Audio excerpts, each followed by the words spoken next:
Bab 581. Kirimkan informasinya ke keluarga Thurman, sekarang. Jawaban positif pun langsung datang, dan saat Janus melihat sosok Jared yang sudah menjauh, ia mengejar Jared. Sekarang bosku ada di sini, kita akhirnya bisa membereskan para bajingan itu. Memikirkan hal ini, senyuman tulus muncul di wajah Janus.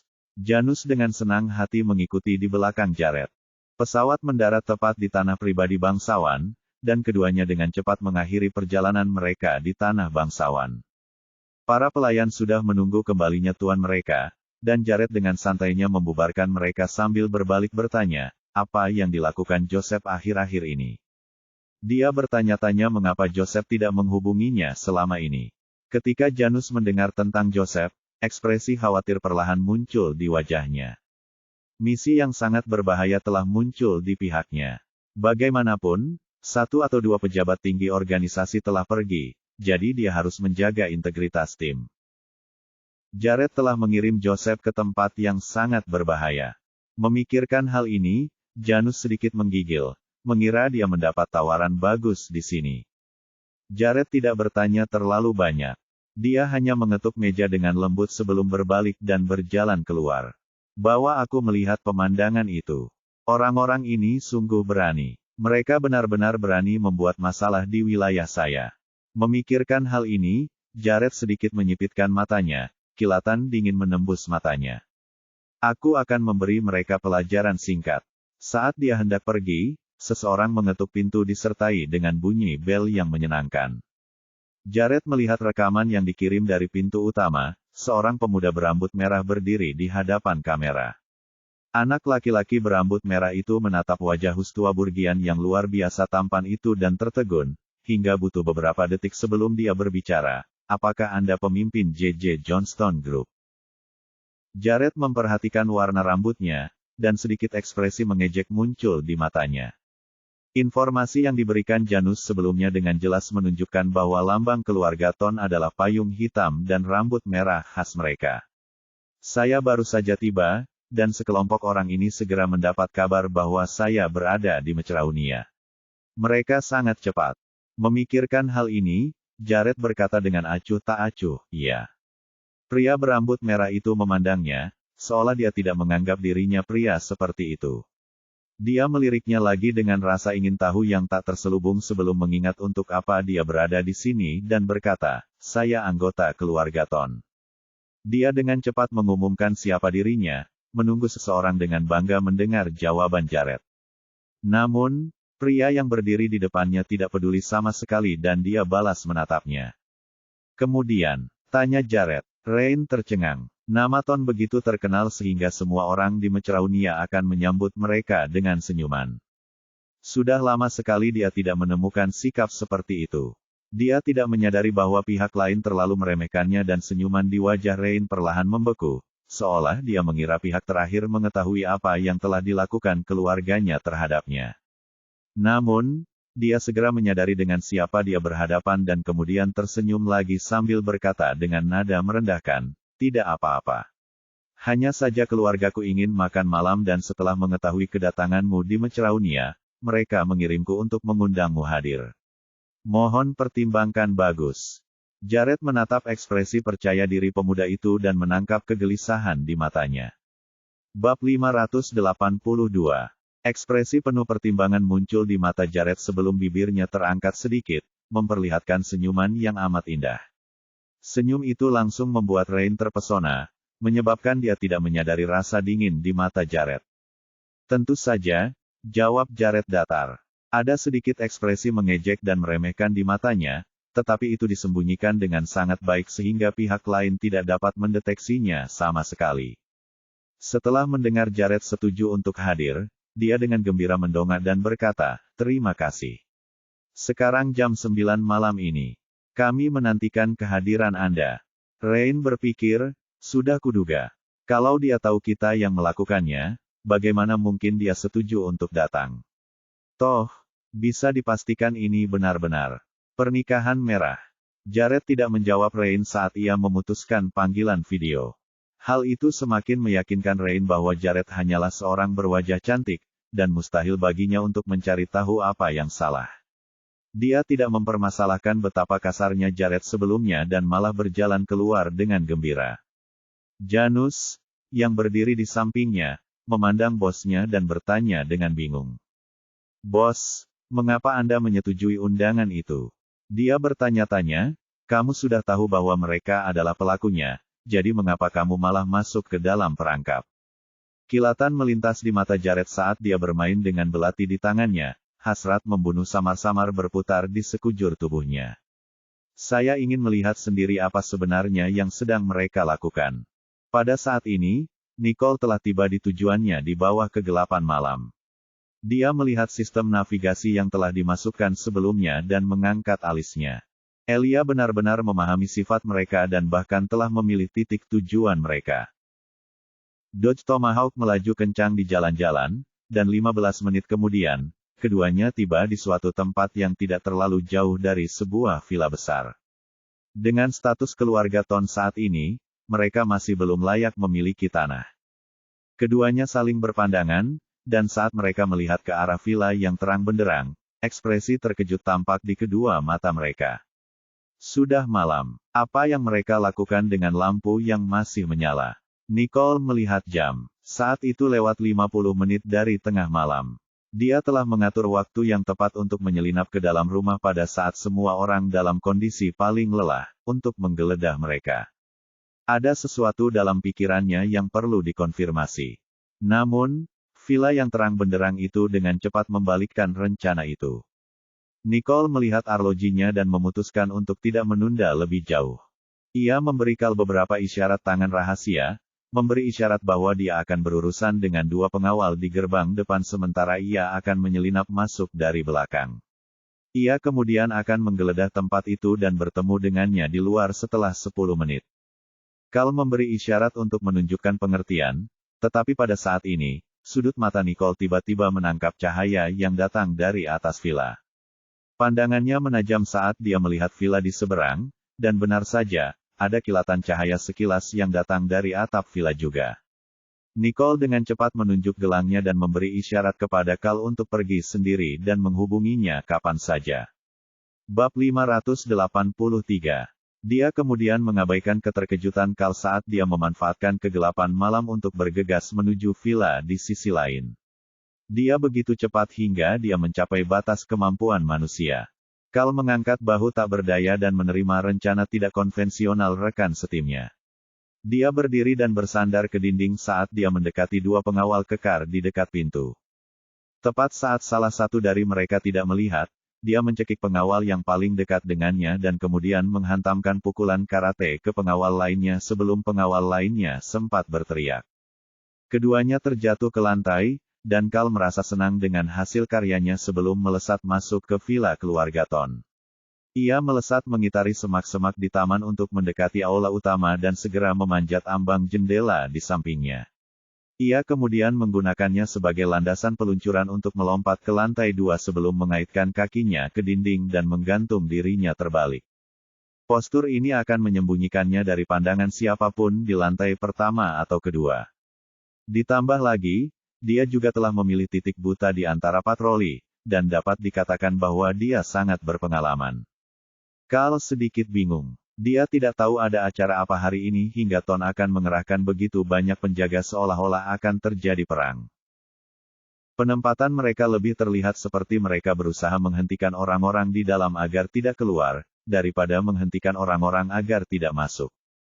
Dengan kecurigaan ini dalam benaknya, Cal meletakkan sebuah instrumen berbentuk persegi kecil di dinding dan headset mini di matanya secara otomatis terhubung ke instrumen itu, sehingga dia bisa mendengar dengan jelas apa yang sedang dikatakan di dalam villa itu. 10 menit pertama tidak ada apa-apa selain hiruk-pikuk suara, tetapi Cal menunggu dengan sabar saat dia menunggu di sana dengan tenang, tidak seperti patung yang diam. Hingga pukul 12:30 ketika kerumunan perlahan mencoba untuk bubar tetapi malah tertahan di dalam villa. Banyak yang kemudian mengeluarkan suara marah.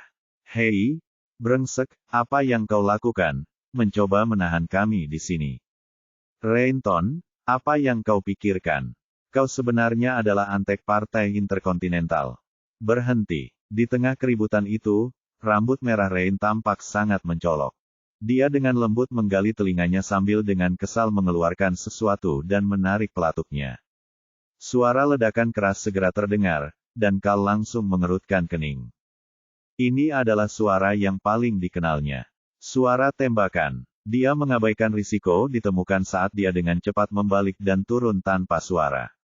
Setelah memposisikan dirinya pada sudut di mana dia bisa melihat apa yang terjadi di dalam, dia lalu berhenti bergerak. Saat Rain mengeluarkan pistolnya, semua orang terdiam karena keheningan yang canggung menyelimuti villa itu. Dia lalu tertawa terbahak-bahak, tampaknya berpikir bahwa seluruh keributan itu menarik, sebelum mendesis dengan brutal. Perjamuan ini adalah jebakan supaya aku bisa menyingkirkan kalian semua. Melihat wajah-wajah mereka yang ketakutan, Rain merasa sangat puas.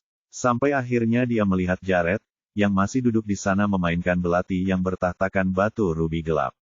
Yang terakhir bersikap tenang dan dengan lembut mengetukkan bilah pisaunya ke permukaan meja, matanya terpaku pada Rain yang gembira.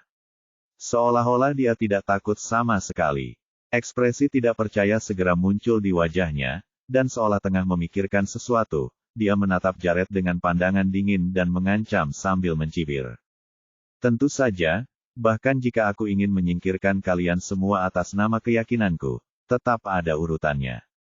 Segera setelah itu, dia melihat ke arah sosok seperti pengawal yang terdiam sejak awal jamuan makan dan membisikkan sebuah pertanyaan kepadanya. Lelaki itu mengangguk setelah mendengarnya sambil melepaskan topinya, tatapannya yang dingin dan sedingin es kemudian menatap tajam ke arah Jared, nadanya secara stereotip seperti nada bisnis. Salam, saya dari Interpol. Bab 584. Dalam kegelapan, Kal melihat laki-laki itu, sekilas ekspresi terkejut melintas di matanya sebelum ekspresi rumit pun muncul. Pemerintah Mecraunian benar-benar memobilisasi orang ini. Sepertinya mereka menganggap perjamuan ini sangat serius. Kal beruntung bisa bertemu dengan pimpinan organisasi tersebut. Saat itu sedang berlangsung pelelangan di Calloway. Keahlian dan teknik Nicole menarik perhatian Slifer, dan dia dengan setengah memaksa memasukkannya ke dalam tim. Dia tidak pernah punya kesan yang baik terhadap orang Samaria yang baik hati dan palsu ini. Setelah mendengar pria itu memperkenalkan dirinya, Jared tidak mengatakan apapun. Janus, di sisi lain, melangkah maju dan berkata tanpa ekspresi. Apa urusanmu dengan kami? Slifer menyipitkan matanya sedikit sebelum berkata perlahan.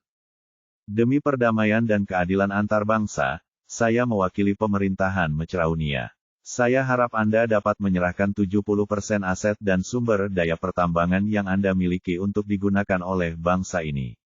Menurut pandangan kami, hanya dengan cara ini kita dapat mengoptimalkan penggunaan sumber daya Mecraunia dengan sebaik-baiknya. Ketika semua orang mendengar kata-kata Slifer, mata mereka terbelalak. Banyak orang di sini kurang lebih terkait dengan industri sumber daya, tetapi dalam hal bobot, mereka jauh di belakang J.J. Johnston Group. Kelompok itu tidak hanya berbisnis, tetapi juga mengoperasikan setengah dari industri Mecraunian. Ketika Janus mendengar kata-kata Slifer, tatapannya yang awalnya takut berubah menjadi meremehkan. Menyerahkan 70% aset mereka kepada pemerintahan Mecraunian yang tak pernah puas. Ini mungkin perampokan di siang bolong. Di bawah sistem kepemilikan pribadi, mengapa mereka harus menyerahkan barang-barang yang seharusnya mereka peroleh tanpa alasan? Hanya karena pihak lain menuntutnya, mereka dapat mengambil apapun yang mereka inginkan. Terlebih lagi, Rain memegang senjata di tangannya, dan hal yang sama berlaku untuk semua bawahannya. Tonjolan di pinggang mereka menunjukkan bahwa mereka jelas dilengkapi dengan senjata juga. Semua ini bukanlah sikap yang seharusnya dimiliki seorang negosiator. Memikirkan hal ini, dia ingin mengatakan sesuatu yang lain. Tepat saat Janus hendak bergerak, sebuah tangan dengan sendi-sendi yang jelas terlihat tiba-tiba terentang saat Jared bangkit berdiri. Dia menghentikan Janus dengan tangannya saat dia menatap dengan acuh tak acuh ke arah Slifer dan Rain di hadapannya dan berkata dengan lembut. Jadi ini tujuanmu. Slifer memandang pria di hadapannya. Wajah orang itu tampak cerah ketika dia menatapnya dengan acuh tak acuh, ada rasa dingin yang tak terlukiskan melonjak di matanya. Kal pun segera melihat Jared. Dia tertegun selama beberapa detik sebelum mengklik jam tangan di pergelangan tangannya. Setelah menekan beberapa tombol, layar holografik segera melayang. Dia kemudian mengarahkan arlojinya ke pemandangan di depannya sambil diam-diam mentransmisikan rekaman itu ke terminal Nicole. Sliver mengernyit sedikit. Ia sedikit kesal dengan sikap Jared yang tidak kooperatif. Ia segera menenangkan diri sambil menatap Jared dan berkata perlahan. Inilah yang seharusnya kamu lakukan. Mata Janus sudah menyala-nyala karena marah. Namun, Jared hanya memberikan senyuman dingin kepada orang-orang di seberangnya. Bagaimana kalau aku tidak melakukannya? Dia tidak menunggu jawaban tetapi malah melihat sekelilingnya, dan ketika dia melihat wajah-wajah yang sangat dikenalnya, ekspresi ironi muncul di matanya. Sliver tidak menyangka akan ditanya pertanyaan retoris seperti itu, tetapi dia cepat-cepat menenangkan diri. Tatapan matanya sangat serius dan sangat acuh tak acuh. Kalau begitu, saya khawatir tidak ada seorang pun yang akan keluar dari tempat ini hari ini. Ketika semua orang mendengar itu, ekspresi mereka berubah. Apa maksudnya ini? Apakah mereka berencana membunuh kita? Bab 585. Sliver mendengarkan gerutuan marah mereka. Beberapa berdiri karena mereka tampak tidak senang dan berteriak. Dasar anjing penjilat interkontinental. Kalian mau menjual jiwa kalian demi kekuasaan. Kalian hina. Mata Sliver tampak tanpa ekspresi. Dia tidak peduli apa yang mereka katakan selama dia bisa mendapatkan apa yang diinginkannya. Akan tetapi, itu tidak berarti dia suka mendengar kata-kata seperti itu. Saat memikirkan hal ini, dia mendengar Jared dan bertanya dengan dingin, apakah kamu sudah memikirkannya? Kerumunan di pinggir masih berteriak-teriak. Rain, yang berdiri di belakang Sliver, sedikit mengernyit sebelum menembak kaki pria yang berteriak itu. Seluruh tempat menjadi sunyi dan tidak ada seorang pun yang berani bersuara. Jared tersenyum lebar sambil menatap lurus ke arah Sliver dan berkata perlahan, kupikir kau akan lebih berhati-hati dalam melakukan sesuatu yang tidak tahu malu. Aku tidak pernah menyangka kau akan begitu kurang ajar. Dimiliki oleh novel drama, Orc. Haruskah aku memuji kalian karena terus terang, atau haruskah aku menyebut kalian orang yang tidak tahu malu? Sliver menatap Jared sekali lagi dan merasa Jared agak sulit ditangani. Namun Rain tidak terlalu peduli, dia menatap Jared dengan tatapan mengancam dan berkata dengan dingin. Jadi, kau tidak setuju? Janus mendengus. Bukankah itu jelas? Hanya orang bodoh yang akan menyetujui perampokan siang bolong ini, dan berdasarkan sifat partai interkontinental, mereka tidak akan hanya menginginkan 70%. Ketika saatnya tiba, hanya Tuhan yang tahu apakah masih ada yang tersisa untuk kita. Memikirkan hal ini, dia menatap Rain dan mendesis. Kalian tidak akan pernah mendapatkan apa yang kalian inginkan. Lebih baik kalian lepaskan kami sekarang juga. Semua orang juga mengangguk karena mereka memiliki pikiran yang sama. Hampir tidak ada yang bisa menerima tekanan dari partai interkontinental karena mereka tidak kenal ampun dan tidak akan berhenti sampai mereka memeras tetes darah terakhir dari para pebisnis. Ketika Rain mendengar kata-kata terus terang itu, kilatan jahat muncul di matanya saat dia menatap Jared sambil perlahan-lahan meletakkan pistol di tangannya. Masalahnya tanganku hanya untuk pamer, untuk menakut-nakuti kalian semua. Ketika semua orang mendengarnya mengatakan hal itu, banyak yang menghela napas lega dan bergegas keluar. Namun, apa yang dikatakan Rain pada saat berikutnya membuat hati mereka hancur. Namun, kami memiliki orang-orang di seluruh tempat ini. Jika kau berani keluar, kau akan menjadi keju Swiss. Dia menatap kerumunan yang ketakutan dan mengangkat kepalanya penuh kemenangan seperti anak kecil yang berhasil melakukan lelucon. Dia tertawa terbahak-bahak sebelum berhenti dan menatap Jared dengan mengancam sambil mengucapkan kata demi kata, bagaimana menurutmu? Sekarang pikirkan, setujui tuntutan kami dan hiduplah, bukankah itu kesepakatan yang bagus? Ketika Janus mendengar kata-kata orang gila itu, dia langsung mengerutkan kening. Dia menoleh sedikit ke arah Jared, dan melihat bahwa Jared masih tanpa ekspresi seperti biasa, dia perlahan-lahan mulai tenang. Karena Jared berani berdiri di sana, itu berarti tidak ada kemungkinan terjadi salah perhitungan. Bab 586. Jared menatap Rain dengan sedikit kebingungan di matanya. Kau tampaknya punya rasa permusuhan yang besar padaku. Rain menatap Jared lagi. Meskipun ini bukan pertama kalinya dia melihat wajah orang itu, tetap saja hal itu berhasil membuatnya takjub. Dia berkata dengan acuh tak acuh. Mengapa saya harus melakukannya? Jared malah menatapnya penuh pertimbangan saat dia memegang belati yang sangat tipis di tangannya dan memutarnya dengan santai, terlihat sangat mengancam. Benarkah begitu? Dia berdiri di sana dengan acuh tak acuh, auranya cukup untuk membuat semua orang tercekik. Melihat semua orang hanya berdiri di sana tanpa bergerak, ekspresi kemarahan muncul di mata Rain. Karena kalian tidak setuju, jangan salahkan aku. Ayo, turunkan Tuan Johnston dulu. Walau Sliver menatapnya tidak senang, dia tidak mengatakan apa-apa. Target misinya hari ini hanyalah Jared. Membuatnya setuju adalah tujuan utama. Sambil memikirkan hal ini, dia memberi isyarat tangan dengan lembut. Dua orang di sampingnya mendapat sinyal dan perlahan berjalan menuju Jared. Kal memandang kedua Jared yang mendekat.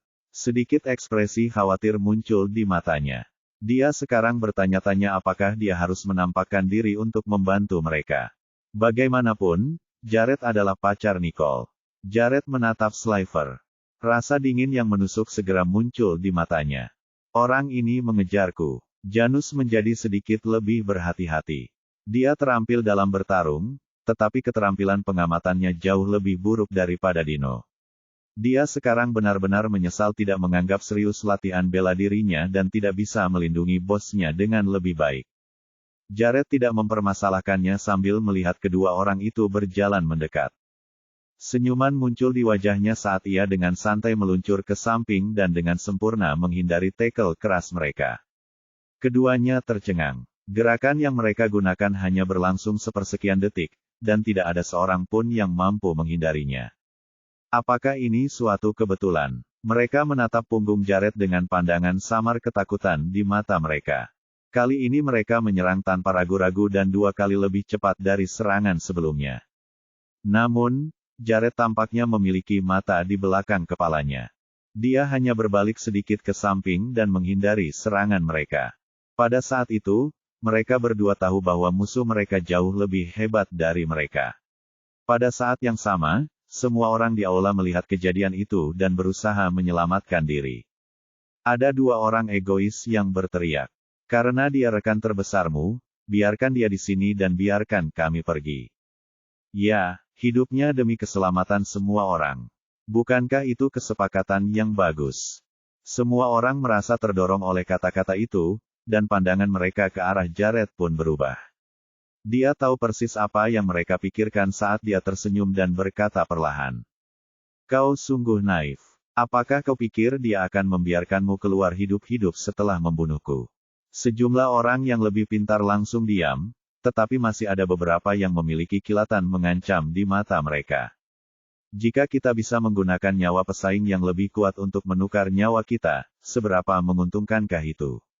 Melihat ekspresi mereka yang penuh rencana, ekspresi Jared tetap tanpa ekspresi karena dia sama sekali tidak terkejut dengan kekeras-kepalaan mereka. Bab 587.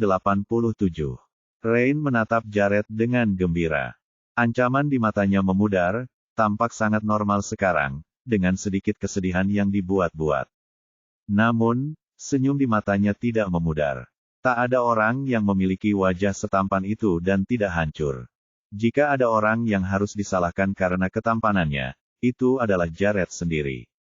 Memikirkan hal ini, dia tertawa aneh.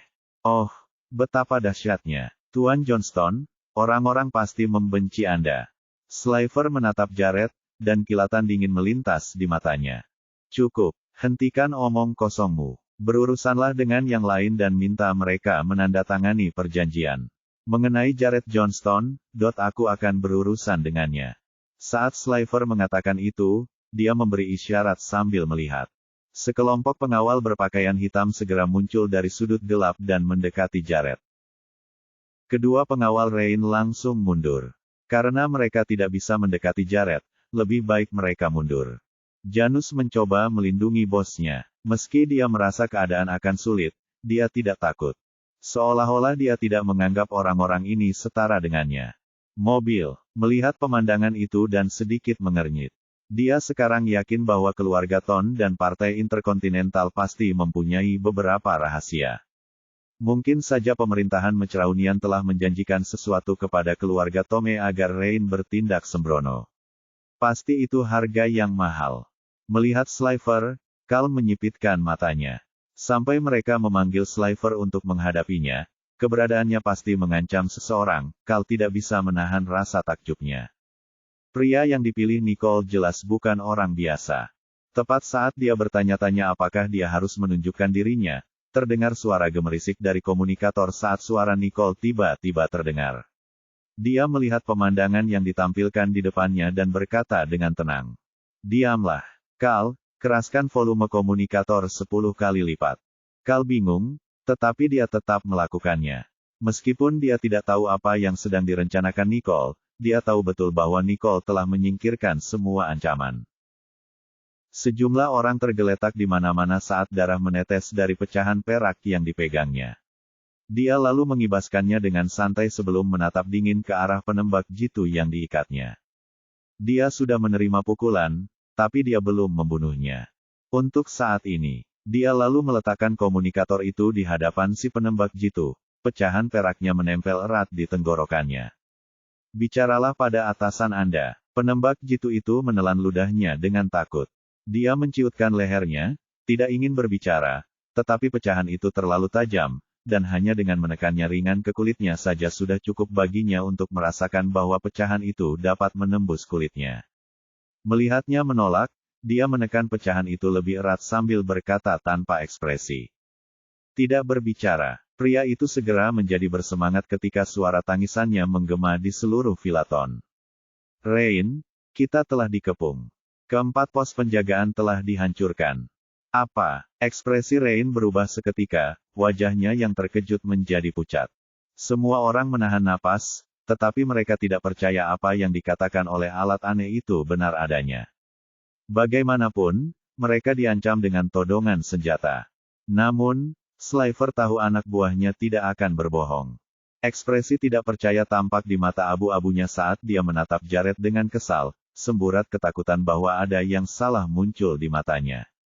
Dia segera ingin menghubungi penembak jitu itu, tetapi dia tidak bisa menghubunginya sama sekali.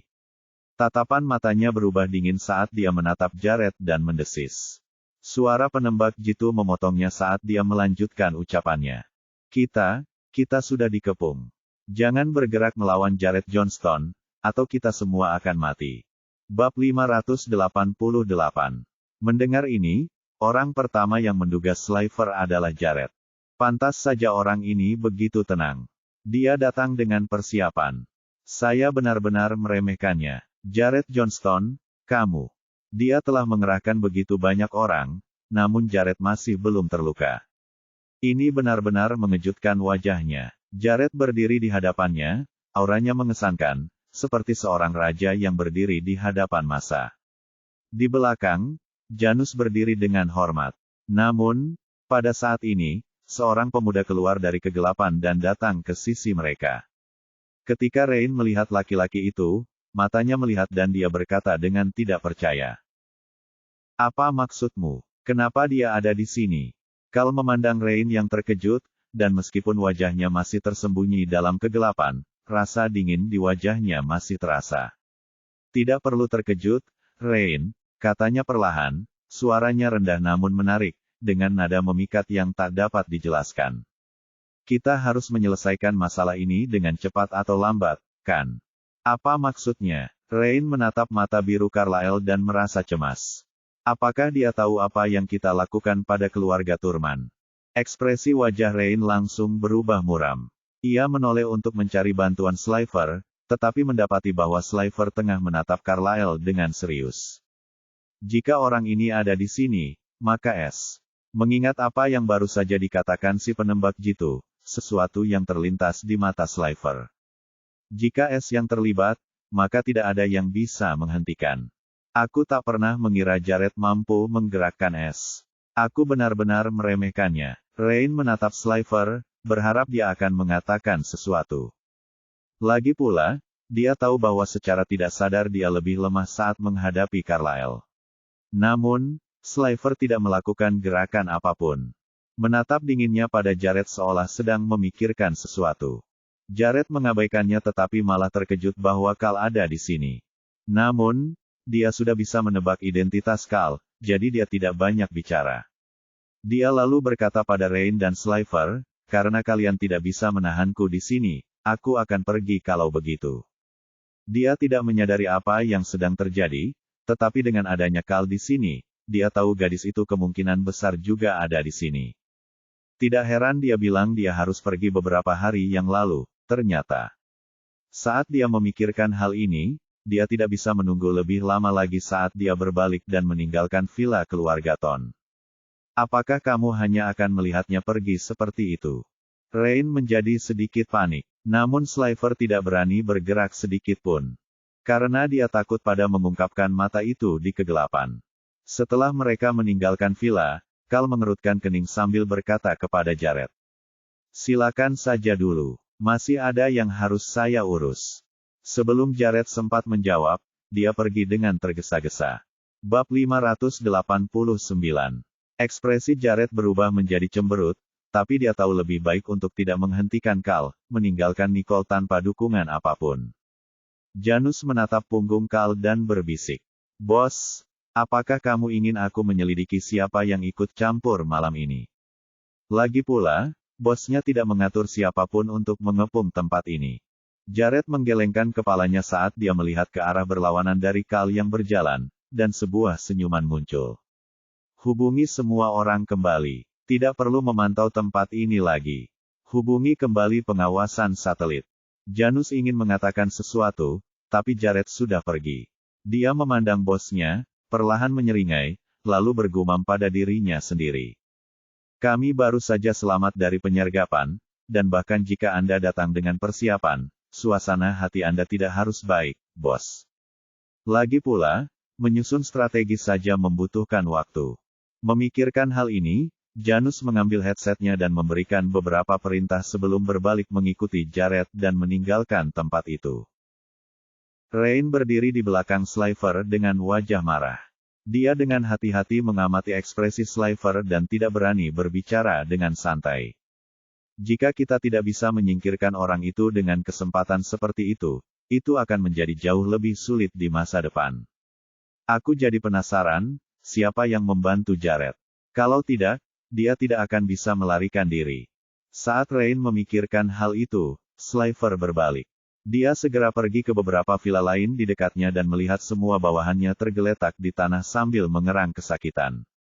Beberapa penembak jitu di sana diikat menjadi bentuk terjepit, dan penembak jitu yang membidik Jared dibongkar dengan rapi menjadi 4 bagian.